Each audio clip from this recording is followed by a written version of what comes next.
after the Korean War, my great-grandfather was the first president of the GDR. And after the Korean War, he sent a team of specialists to North Korea to help rebuild. From Asia News Weekly, this is Asia Now, the podcast featuring stories and interviews from the Asia-Pacific region.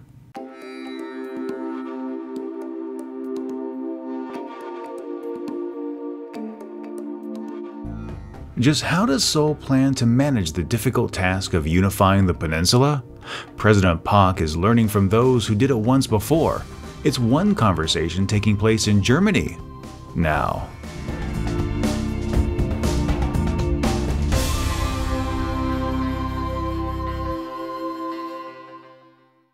Welcome everyone to this week's Asia Now podcast. I'm your host, Steve Miller, and I'd like to thank you for listening and downloading this week's program. It's the dream for most of Korea's older generation. Unify the peninsula. Unfortunately, that's all it is at this point, a dream. Without a collapse or a deal brokered with the Kim up north, the tense relationship with the other Korea will continue for the foreseeable future. But what does unification look like? President Park Geun-hye has been discussing the matter with Germany in preparation for what many call an inevitable event. Seoul-based reporter Chance Dorland took up that topic on his recent trip to Germany. 25 years after the fall of the Berlin Wall, South Koreans are hoping to learn from that success in order to prepare for reunification on the Korean peninsula. When South Korean President Park Geun-hye visited Germany in March, she called the former East German city of Dresden a good example of what could happen in North Korea. The president's plan to accomplish that dream, called the Dresden Unification Vision, calls for regular reunions of separated families, expanded humanitarian aid for North Korea, and increasing inter-Korean economic cooperation on the condition that North Korea gives up its nuclear program. If the two Koreas can accomplish these tasks, the president says a prosperous future is ahead.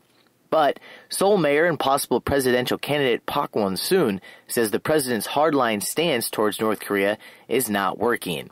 In August, Mayor Park criticized the president's policy while speaking in Berlin, saying that if former Korean President Kim Dae-jung's sunshine policy were still in place today, he would have already met with North Korean leader Kim Jong-un. Mayor Park said that while the Kim Dae-jung administration made significant accomplishments through the sunshine policy, now inter-Korean relations have once again become tense. I lived as a student and journalist in Berlin during college, and when I recently took a trip to visit my old friends and German guest family, I spoke with Berliners to get their perspective on German reunification and how Koreans can learn from the success of a reunited Germany. First, I spoke with Radio Berlin 88.8 FM morning show host Alex Schurig.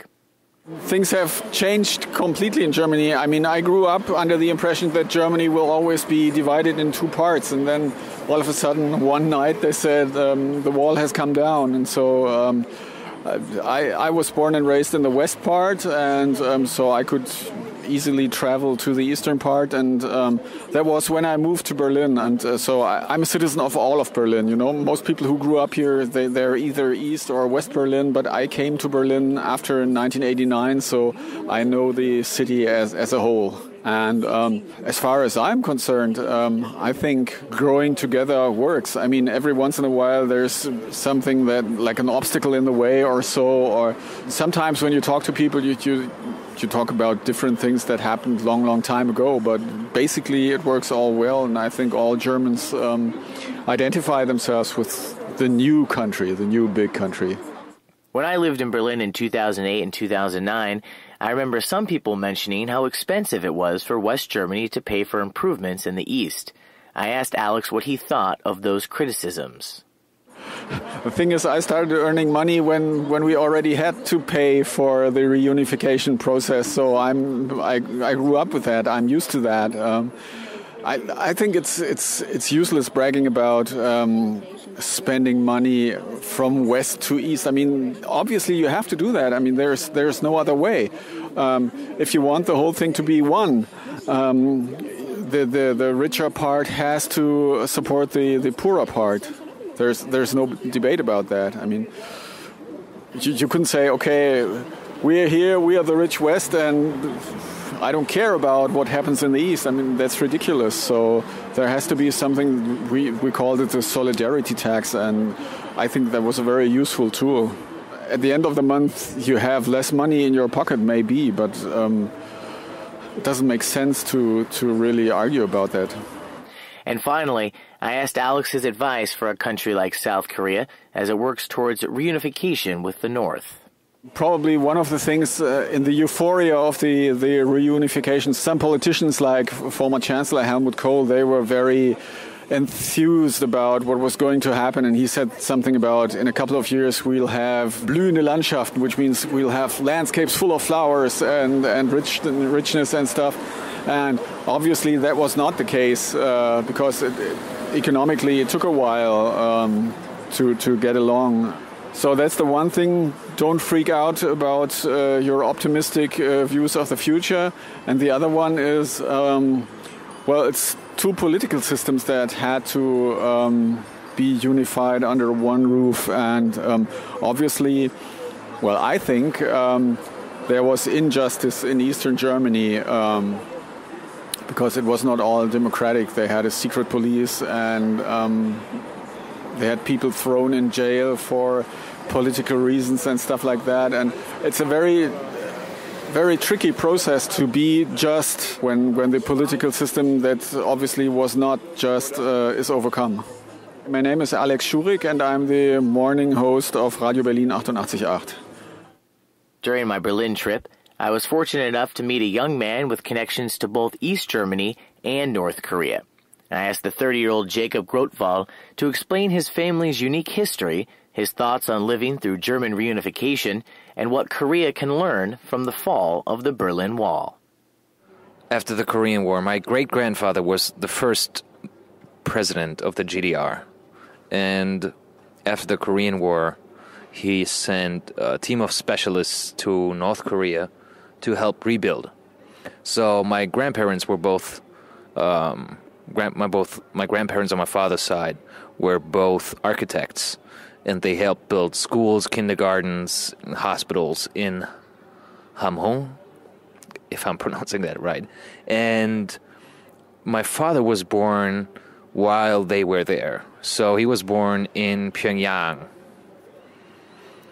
And the families have kept a pretty close relation to North Korea, at least until the GDR was gone, the reunification. And my parents went there in 86 with the whole family. And I was there as a child in 92 and 94, because what the North Koreans did for my dad was they provided medical treatment for him, which he wouldn't have gotten in Germany. He had multiple sclerosis, and he got acupuncture and all kinds of treatment for free, which he didn't get in Germany. So it was really helpful to us, and I was there as a child, so I can't really... My memories are very different from what I would think about when I go there now. I was pretty happy about everything, but of course the context I was in there was not very complex. The North Korean embassy invites us for dinners. We don't really have a strong connection, but they have some kind of loyalty to my grandmother and to my family, because they were... Kim Il-sung had a really, I think, deep gratitude towards my great-grandfather, first president of the GDR, for sending a team of specialists immediately right after the war. And in 92, when I met Kim Il-sung, I was 8 years old, and he said, well, your great-grandfather is dead. Now I'm your great-grandfather, so you are always welcome in North Korea. I've never taken Koreans up on that offer, but they really like to keep close ties with my family somehow. They visit my grandmother a lot. But so the whole connection is plain emotionally. My parents grew up in the GDR before the reunification, and a lot of the even though they weren't agreeing with the politics, a lot of the culture, a lot of the I'd say, values that were present in that society stayed with them. I mean, even though they were against the Stasi and against the SED, I guess the thing was that in the GDR, nobody really had to fight or fear for their existence. And there was a very different vibe than we had after reunification, when my parents had to retrain and find new jobs, which was, of course, very difficult for them. And my father got sick, so he had to take on a new job while he had multiple sclerosis, and that was pretty crazy. For me, it didn't make a big difference. My first year in school was already after the reunification.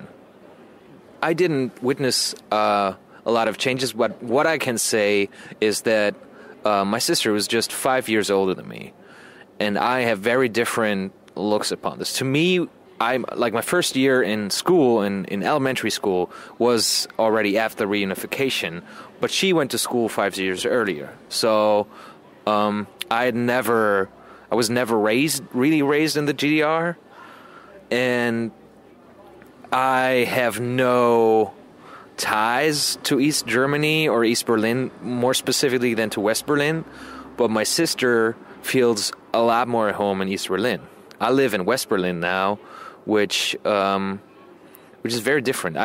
I see Berlin as Berlin, but for them, home is a little more towards the east. It's not that they're ignorant towards the west, but there is definitely a cultural difference in people who are raised in GDR and people who are raised in West Germany.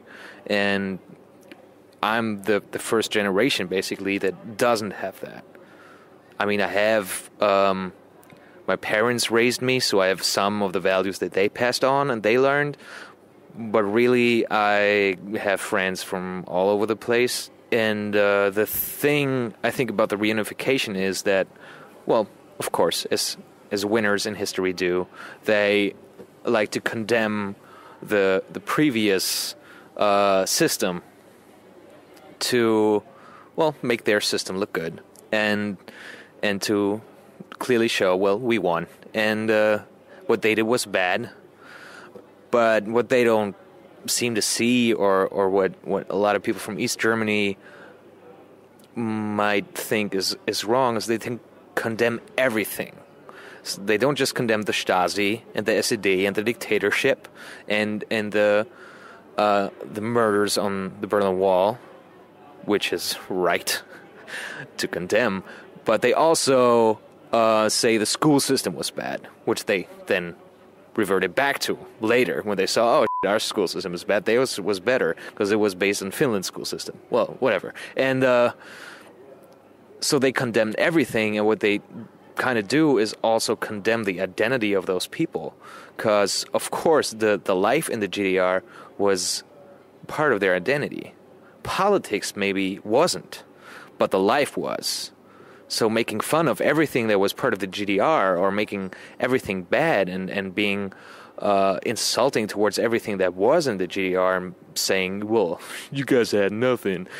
It's insulting, and it's kind of especially an insult on people's identity, because, of course, your identity is a big part of your identity is where you grew up.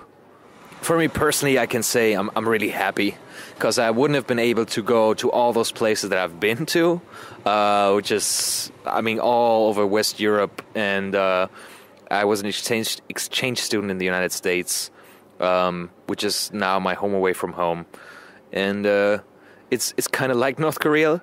I don't agree with the politics at all, but the country and the people are great. So, well, part of them, but it's both beautiful countries, and I love them to death. I just wouldn't want to live there, and don't agree with the politics at all. But I'm really happy to have the ability to have choices. I'm very privileged. I live in an industrial, very rich country, so for me, I'm really happy. But of course, there are in society, there are things that the GDR had that kind of seemed better than we have right now. We had much more, well, the income gap was just minuscule. I mean, it was a very, very small. Like the people that earned the most, or the political elites, they had like a house. You know, nobody had a palace.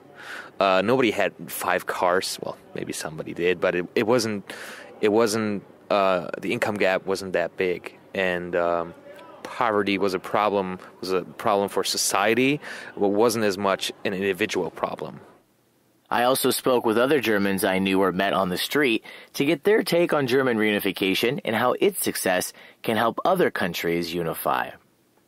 I tell you what, on that very night, I had a big fight with my girlfriend in East Berlin. We heard it in the news, and I said we have to be really careful, because I was part of the grassroots democratic movement in East Germany, and we were really suspicious that this could be a trick of the government, and to kick out all people who oppose the system, and then shut the borders again to get the pressure out of the system, which is a bit paranoid. But when I learned many years later that there were indeed plans like this. And my girlfriend said, "Oh, come on, let's go over." And my proposal was to stand at the border and with a sign saying, "Go to West Berlin, but please come back. We need you to finish our mission." For me, the more exciting moments were before. It was the time when it was really dangerous, like when we were protesting against the events at the Tiananmen Square in China. And this was in a church with only, 100 demonstrators and 200 policemen. And these were moments where we were really scared. And there were some other events like this. Then we reached this critical mass with huge demonstrations, and that was a time when we felt, okay, we will overcome, we will succeed. So this was the time for me that were more impressive, and this is where I learned that you can make a difference and you can make change with starting with just a few people. There was a rapid improvement in the social standards. There's a significant improvement in the life expectation. Right now, we saw reports that the income in East Berlin, for instance, is higher than in parts of West Berlin. We could travel, which is most important for me. We could fulfill our dreams in terms of making music, writing books, making friends with people in foreign countries. And these are things that I really do not take for granted. I have the privilege that I saw 2 systems. I consciously lived to see the East German system, which had some elements that I like, especially the idealistic, non-materialistic spirit of creating an alternative to mainstream capitalism. But in general, I'm really happy to live in an open and free world, to be connected with like-minded people on all continents now, working in a global network. So I'm very privileged, and my kids speak different languages and can see the world. So I'm pretty happy to live in this time. Yeah, so let's say I think at the beginning where everything started to reunite it was a bit difficult for everyone. Just like I think it was more difficult for the people from East Germany. I think people from West Germany, for them everything was okay. Like, let's say they had everything, and people from East Germany, they have to start all over again, and I think they cared much as the people from West Germany. But of course it takes some time, and then it starts, and then everything reunited and everybody came together. So let's say even today, even the older people, they also always count on the differences between East and West Germany still after those, let's say, 20 over more 20 years. They always say, oh, in East Germany that was better, or in West Germany that was better. So that, I don't know why they do that, but I can't imagine how it was like if you live there or live there and there's the wall between and everything.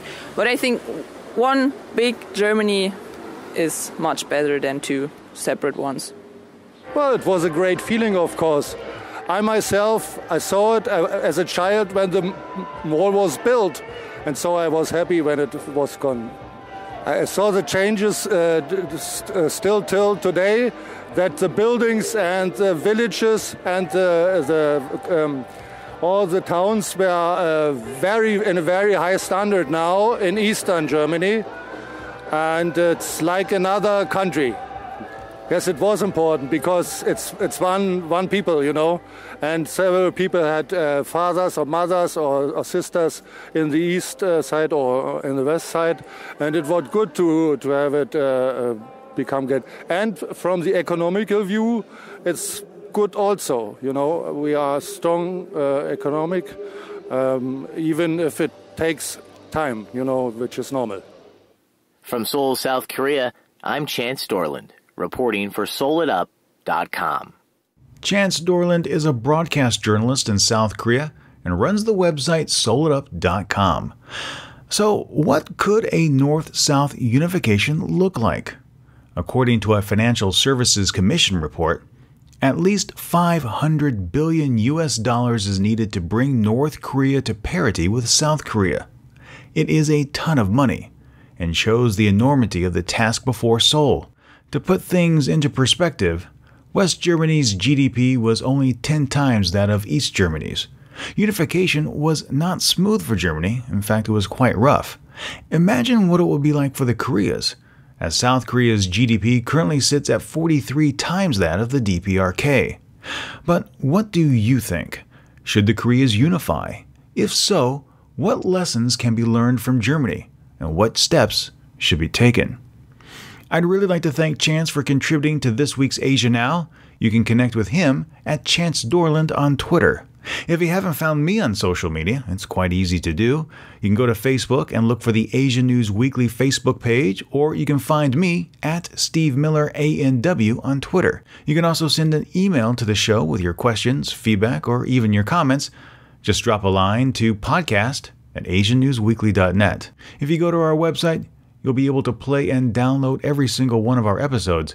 But if you prefer the show in podcast form, you'll be able to find us on iTunes, Stitcher, and TuneIn Radio. If you enjoyed this week's episode, I hope you'll share it with your friends and subscribe so the next episode shows right up on your desktop or your mobile device. Well, my friends, that is it for this week. Thank you so much for listening. For Asia Now, I'm Steve Miller.